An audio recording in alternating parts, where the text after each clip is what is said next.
The Kryloth aliens had ruled this part of space for thousands of years. They were cruel masters who enjoyed making other species suffer. When they conquered a planet, they did not just take control. They broke the spirit of everyone who lived there. They wanted complete obedience and total fear. 6 months ago, the Kryloth came to Earth. The war was short and terrible. Human defenses fell within weeks. Millions died in the fighting. The survivors were rounded up like animals and sent to work camps on different planets. The Kryloth had no interest in human culture or history. They only wanted workers who would obey without question. On a mining planet called Tertius 9, 300 humans dug in dark caves every day. They pulled precious crystals from the rocks. These crystals powered the Kryloth warships. The work was hard and painful. The food was barely enough to keep them alive. The alien guards beat anyone who worked too slowly. Among these prisoners was a small girl named Lucy Bennett. She was only 8 years old. During the invasion of Earth, she got separated from her parents. Nobody knew if they were still alive. Somehow, Lucy survived the terrible journey to this mining world. The other prisoners tried to protect her. They shared their small portions of food with her. They kept her away from the cruelest guards. But their protection could only do so much. The Kryloth had a terrible tradition. In every work camp they built, they kept a monster in a giant cage. The aliens called this creature a Vrakesh. Humans simply called it the dragon. The beast was enormous, at least 30 feet long from its head to the end of its tail. Its scales shimmered with strange colors. Its eyes glowed like fire. Its teeth were as long as knives and curved like hooks. The Kryloth had created these dragons over many centuries. They bred them and changed them to be perfect killers. The dragons existed for one reason only. They were meant to destroy hope. Every month, the Kryloth guards chose one prisoner. They threw that person into the cage with the dragon. Everyone had to watch. The aliens called this the culling. It served no real purpose except to remind prisoners that they were powerless. On a cold morning, the head guard made an announcement. His name was Malgoth, and he enjoyed causing pain. He spoke through a translation device that turned his clicks and hisses into words humans could understand. "Today we choose the human child," he said with pleasure in his voice. "Lucy Bennett will feed the Vrakesh when the sun goes down." Horror swept through the human prisoners. Several men and women immediately stepped forward. They begged to take Lucy's place, but Malgoth just laughed at them. "The choice is final," he said. "The Vrakesh hungers for innocence." The day passed slowly. The humans worked in shocked silence. Lucy herself seemed strangely calm, though her small hands shook. An older woman named Patricia held the girl close during their rest period. She whispered comforting words even though they felt empty and useless. "Will it hurt?" Lucy asked quietly. Patricia felt her throat tighten with grief. "I don't know, sweetheart. I truly don't know."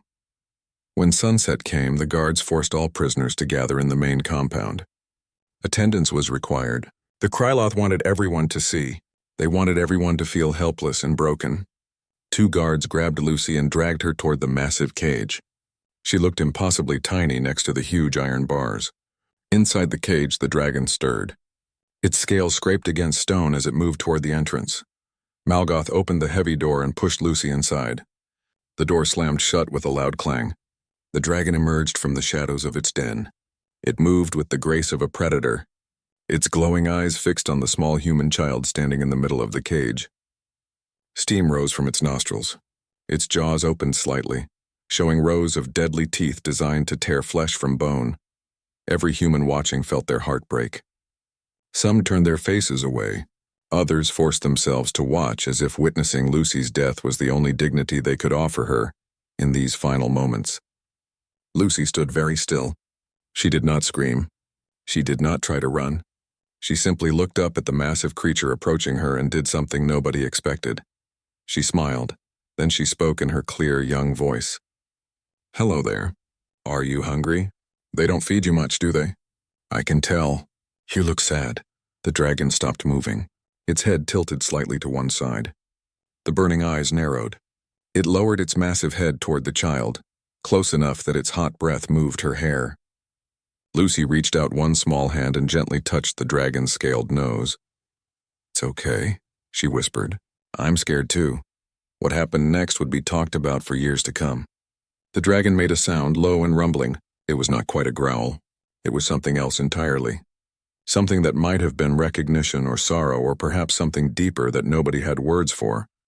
The creature lowered itself onto its belly. It curled its massive body around the small girl in a gesture that was clearly protective. Its long tail wrapped around her like a shield. It rested its great head beside her, and Lucy, with the simple trust that only children have, leaned against the dragon's warm scales. Outside the cage, the Kryloth guard stood frozen in confusion. Overseer Malgoth's face twisted with rage. "What is this?" he shouted. "What is happening?" Inside the cage, Lucy had already fallen asleep.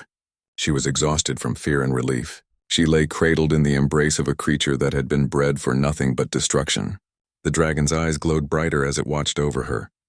For the first time in its entire existence, the creature refused to kill. The other prisoners stared in amazement. Some began to cry. Others whispered prayers to gods they thought had abandoned them. A few even smiled because something impossible had just happened. A monster had chosen mercy. And if that was possible, then maybe other impossible things could happen too. The night grew dark around them. The guards argued among themselves about what to do, but the dragon did not move.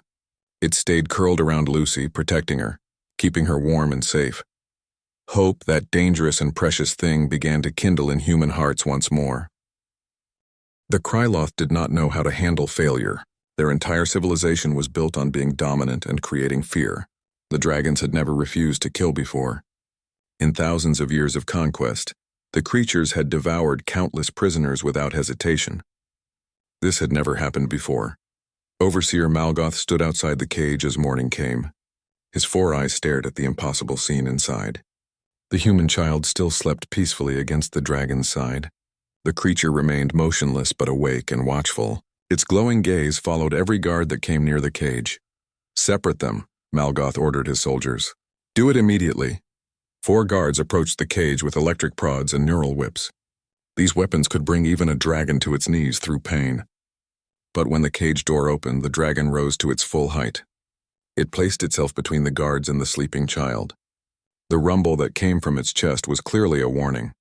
The lead guard activated his shock prod and jabbed it at the creature's side. The dragon did not even flinch. Instead, it lunged forward with frightening speed. Its jaws snapped closed just inches from the guard's face. The Kryloth soldier stumbled backward in terror. His companions quickly followed him out of the cage. "It will not let us near the child," the guard reported. His voice shook with panic. "Sir, I have never seen a dragon behave this way." Malgoth's mandibles clicked with frustration. He activated his communication device. "This is Overseer Malgoth on Tertius 9. I need to speak with command right away. We have a serious situation." While the Kryloth leaders talked and argued, the human prisoners whispered to each other during their work shifts. Hope began to grow in their hearts. If a dragon could refuse to kill, if even a creature bred and tortured by the Kryloth could choose mercy, then perhaps not everything was lost. Inside the cage, Lucy woke up. She sat with her legs crossed beside the dragon. She talked to it the way children do, about everything and nothing. She told it about Earth and the ocean she had seen once on a family vacation. She talked about her favorite foods and the parents she missed terribly. The dragon listened. Its eyes never left her face. When she grew hungry, it made a deep sound. Moments later, one of the guards nervously pushed a food tray through a slot in the cage. The dragon nosed the tray toward Lucy and watched as she ate. "Thank you," Lucy said to the creature, patting its scaled leg. "Do you have a name?" "I bet they never gave you a proper name." "That's mean. Everyone deserves a name." She thought for a moment, her young face serious. "I'm going to call you Jake, is that okay?" "My grandpa was named Jake. He was brave and kind, and he always protected me. Just like you're doing now." The dragon made that rumbling sound again. It might have been approval. Lucy chose to believe it was. 3 days passed.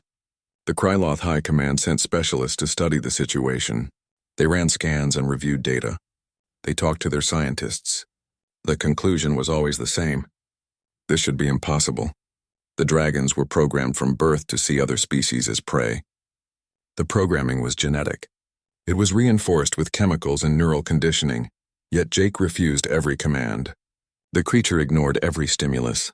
It would not harm the child, and it would not leave her side. On the 4th day, a senior Kryloth commander arrived on Tertius 9. His name was Thexus. He was a decorated war leader responsible for conquering 17 worlds. He looked at Jake through the cage bars with cold calculation.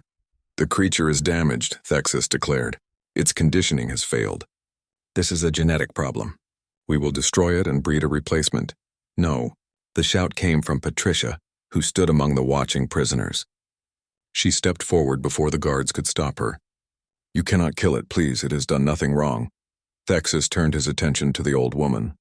"It has failed to fulfill its purpose. That is wrong enough." "Its purpose was murder," Patricia said. Her voice shook but remained firm. "Maybe choosing not to murder is the first right thing it has ever done." "You humans are weak," Thexus said with contempt. "You make everything emotional. This is why you were conquered so easily." "Maybe," said a voice from among the prisoners. "It was a man named Carlos, a former engineer. Or maybe that is why we will survive when you are gone. Because we remember how to care about things." Thexus signaled to his guards. "Prepare the plasma cannon. We will kill them both, the creature and the child. Make an example of this failure." The human prisoners surged forward in protest, but the guards activated their neural whips. Dozens of people fell to the ground, writhing in agony. Patricia dropped to her knees, screaming in pain. Inside the cage, Lucy looked up at Jake with wide, frightened eyes. She could feel the tension in the air. She sensed the danger even if she did not understand all the words. "Jake," she whispered, "I think they want to hurt us." The dragon lowered its head to her level. Its eyes, usually bright with inner fire, now blazed with something more than biology, something the Kryloth had never bred into their weapons, something they had tried to eliminate completely. Rage. Not the mindless fury of a beast, but the focused, protective anger of a thinking being defending something precious. Jake's scales began to shimmer differently. They cycled through colors the Kryloth technicians had never documented. The temperature inside the cage rose sharply. When the dragon opened its jaws, what came out was not the expected burst of flame. It was a sound, a frequency that human ears could barely hear, but that struck the Kryloth like a physical blow. Every guard within 50 feet collapsed. Their neural systems were overwhelmed. Thexus staggered backward. His translation device sparked and died. The plasma cannon the guards had been positioning exploded. Its power cell became unstable under the sonic assault. Then Jake did something that confirmed what the Kryloth feared most. The creature thought. It analyzed. It planned. The dragon turned its attention to the cage itself and released its flame. But not at the child it protected. It aimed at the lock mechanism. The industrial metal glowed white-hot and melted. The cage door swung open. Jake stepped out into the compound with Lucy clinging to its neck. For the first time in thousands of years, a dragon was free. The Kryloth guards recovered quickly from Jake's sonic attack, but their confusion bought precious seconds. Seconds that changed everything. Carlos, his engineering mind already working, shouted to the other prisoners. "The power lines. If that dragon can melt the cage, it can melt through the compound walls." Jake seemed to understand. The creature's intelligence, no longer suppressed by torture and conditioning, was emerging rapidly. It moved toward the nearest section of the compound's outer wall. Its scales glowed with building heat. "Everyone get back," Patricia yelled, helping prisoners move away from the wall. Lucy held tight to Jake's neck. Her small voice encouraged the dragon. "You can do it, Jake. I know you can." The creature unleashed a stream of flame far hotter than anything it had produced during its years in captivity. The compound wall was designed to keep prisoners inside, not to withstand a fully powered dragon at close range. The metal began to glow red, then white. Finally, it turned to liquid slag and collapsed. Alarms screamed across Tertius 9. Kryloth soldiers rushed toward the human compound from other areas of the mining colony. They had weapons, armor, and numbers, but they did not have what the humans now possessed. "Hope and a very angry dragon. Through the opening," Carlos commanded.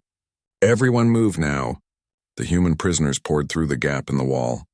Some were old, some injured, many weakened by months of hard labor and poor food.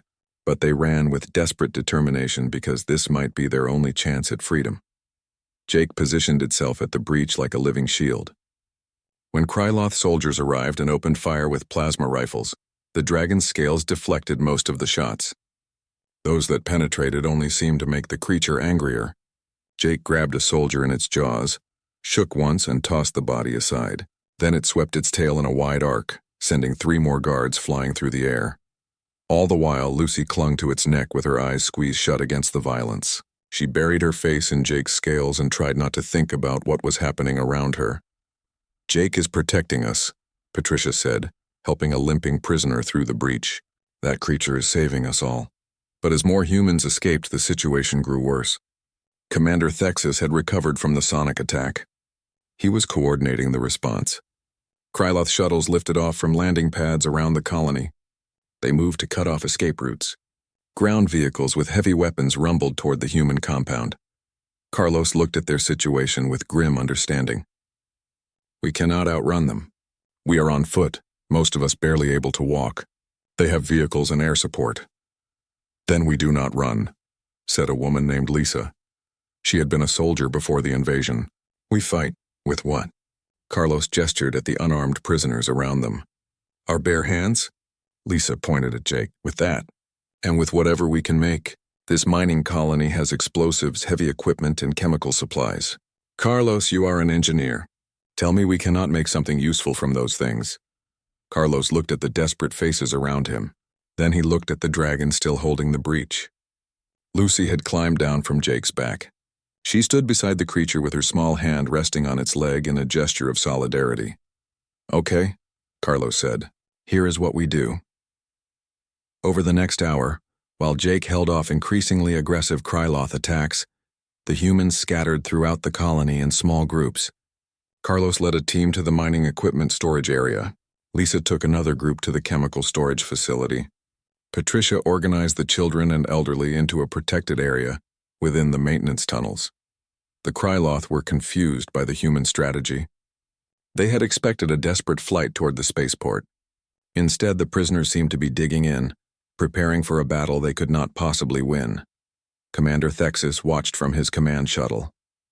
"They are acting without reason," he said to his second officer. "Fear has made them stupid. Should we simply bomb their position?" the officer asked. Thexus considered. "No, the mining equipment is valuable. The processing facilities cannot be easily replaced. We will use ground forces to kill them one by one." It was the last mistake Thexus would ever make.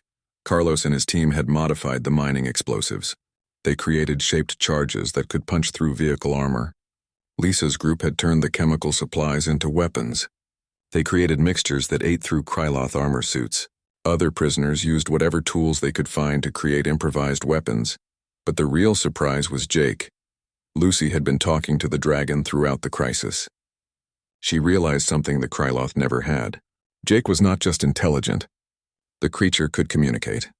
Not with words, but with that same sonic frequency it had used to disable the guards. By changing the pitch and pattern, Jake could convey meaning. And Lucy, with a child's openness to new ways of communicating, could understand. "Jake says there are more," Lucy told Patricia. "More dragons. In other compounds. On other colonies." Patricia's eyes widened. "Can Jake talk to them? Can it free them?" Lucy pressed her hand against Jake's scales, feeling the vibrations. "He is trying. He is calling them. Telling them they do not have to be slaves anymore."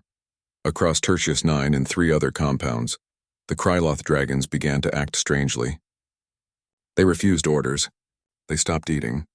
When their handlers tried to force obedience through pain conditioning, the dragons responded with violence they had never shown before. By nightfall, 4 more dragons had broken free of their cages. 4 enraged creatures, remembering lifetimes of torture, descended upon their captors with terrible fury. The Kryloth colony descended into chaos. Guards abandoned their post to flee from rampaging dragons. Officers shouted contradictory orders. Vehicles crashed as panicked drivers lost control. In the midst of it all, 300 human prisoners fought back with improvised weapons. Led by a little girl and her dragon, they struck against an empire that had thought them broken and helpless. Commander Thexus watched his ordered world collapse from his shuttle. He finally understood the truth the Kryloth had missed for thousands of years. It was not weakness to care. It was not foolish to protect the innocent. Those things were strength, and humanity had that strength in abundance. The shuttle pilot looked at Thexus with fear in his eyes. "Sir, we should leave. The colony is lost." Thexus stared down at Jake, fighting alongside humans instead of against them. He knew the pilot was right. But it was not just the colony that was lost.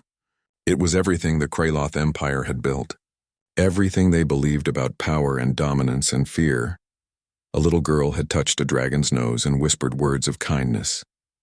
And from that simple act, an empire began to crumble. The Kryloth Empire had a serious problem.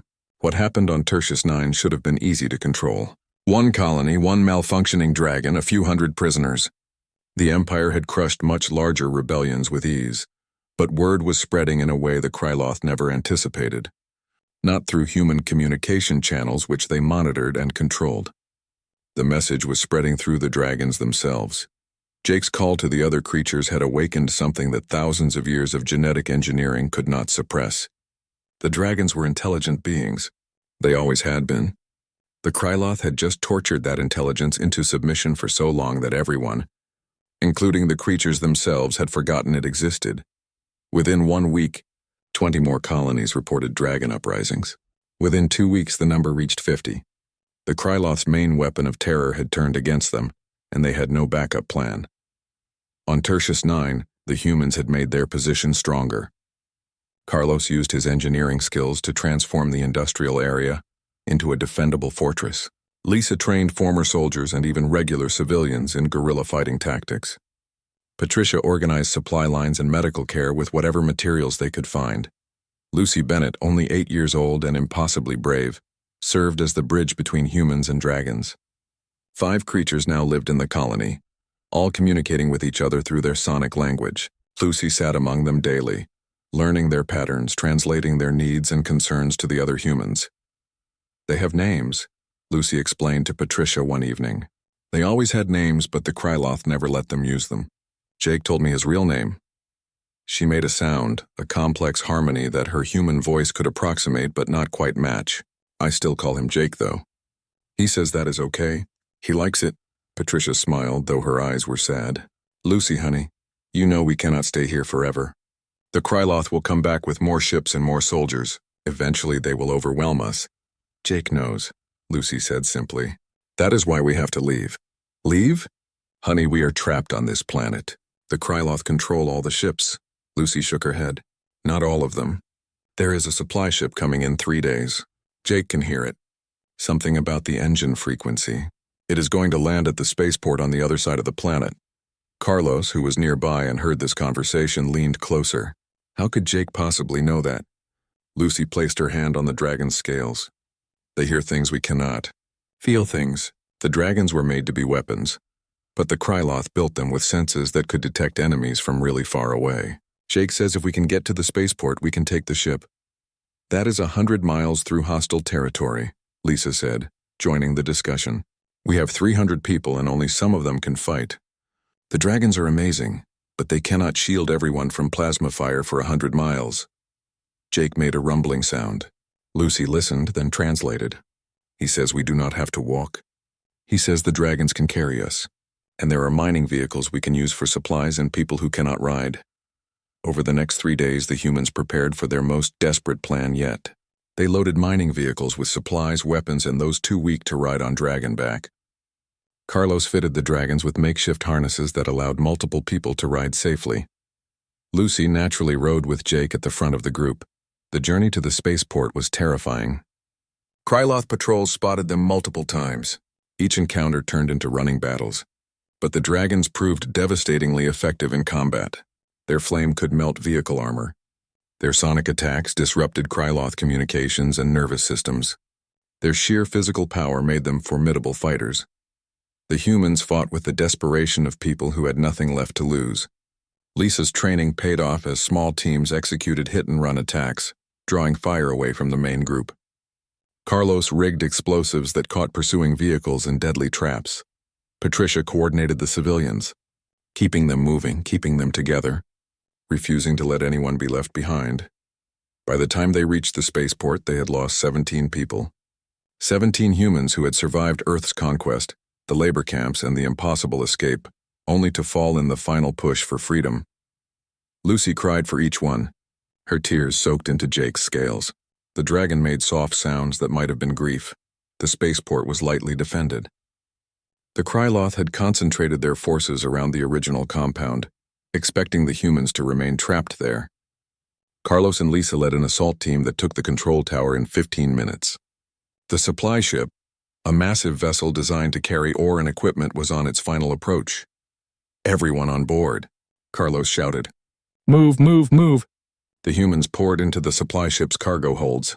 The dragons barely fit, having to squeeze through hatches designed for equipment, not living creatures. Jake went last, making sure every human was aboard before following Lucy inside. In the control tower, Carlos frantically worked the Kryloth computer systems. "This is bad. The ship's security requires command codes I do not have. I cannot override the autopilot." "Then we will have a pilot," Lisa said grimly. She pointed her improvised weapon at the Kryloth pilot who had just emerged from the ship. The alien's mandibles clicked in confusion at the scene before him. The pilot, faced with the choice between helping them or death by chemical weapon, chose to help. Under heavy guard, he took the ship off Tertius 9. As the planet grew smaller behind them, the humans gathered in the cargo holds. They were exhausted, terrified, and exhilarated all at once. They had done the impossible. They had escaped, but Patricia voiced the question on everyone's mind. "Where do we go now?" "The Kryloth control everything within 20 light years." Lucy, still sitting beside Jake, listened to the dragon's sonic communication. Her eyes widened. "Jake says there is a place. A planet the Kryloth do not control. A place where humans lived before the conquest. A hidden colony." "Hidden how?" Carlos asked. "The Kryloth never found it because it is inside a nebula, a cloud of gas in space. It is hard to navigate through, but Jake says the dragons can hear a path through it. He says if we go there, we can find more humans. And maybe," Lucy paused, translating carefully, "maybe find a way to free everyone else." The humans looked at each other. They were 300 refugees on a stolen ship, accompanied by 5 dragons and guided by the faith of a child. By all reasonable measures, they should surrender and beg for mercy, but reason had not saved them. A little girl's kindness had, a dragon's choice had, and if those impossible things could happen, maybe others could too. "Set course for the nebula," Lisa said. Carlos nodded. "You heard her. Let us go find our people." The ship turned and headed toward the shroud, carrying hope into the darkness. The nebula was called the Shroud by the few navigators who knew it existed. Dense clouds of gas made sensors and communications useless. Navigation required intuition as much as instruments. Even experienced pilots avoided it when possible. But Jake and the other dragons moved through it with confidence. Their senses, developed for purposes the Kryloth had long forgotten, could detect patterns in the chaos. They guided the stolen supply ship through corridors of clear space, around dangerous gravity wells, past radiation pockets that would have destroyed the ship's systems. It took 6 days to reach the colony. The human settlement was small. Perhaps 2,000 people lived on a harsh world with thin atmosphere and few resources. They had fled here during the initial conquest, establishing a foothold that the Kryloth had never discovered. For months they had survived in isolation, not knowing if any other humans remained free. When the supply ship entered orbit, the colony's defense systems activated. A single old defense satellite locked weapons on the approaching vessel. Lucy, in the control room with Carlos and Lisa, placed her hand on Jake's scales. The dragon made sounds, a complex pattern that the ship's communication system somehow caught and broadcast. On the colony's surface, in a bunker that served as both command center and living space, a man named Peter listened to the signal. He was the colony's leader by default. He was the highest-ranking survivor, a former military officer who had kept these people alive through sheer determination. "What is that sound?" asked his assistant, a woman named Helen. "I do not know," Peter said. "It is not any Kryloth frequency I recognize. It is almost like—" The communication system crackled. A child's voice came through, slightly distorted but unmistakably human. "Hello, is anyone there? My name is Lucy Bennett. We are humans. We escaped from the Kryloth. Please do not shoot us. We brought friends." Peter and Helen exchanged glances. It could be a trap. The Kryloth were capable of sophisticated tricks, but the alternative, that real humans had somehow found them, was too important to ignore. "This is Peter of the Free Colony," he transmitted back. "Identify your vessel and explain how you found us." "It is a Kryloth supply ship," Lucy's voice responded. "We stole it, and we found you because Jake showed us the way. Jake is a dragon, a creature the Kryloth made. He is my friend." Peter felt his blood run cold. "A dragon? On a ship full of humans? You are traveling with a Kryloth war creature?" "5 of them, actually. Carlos's voice cut in. "And before you start shooting, you should know those dragons are the only reason we are alive.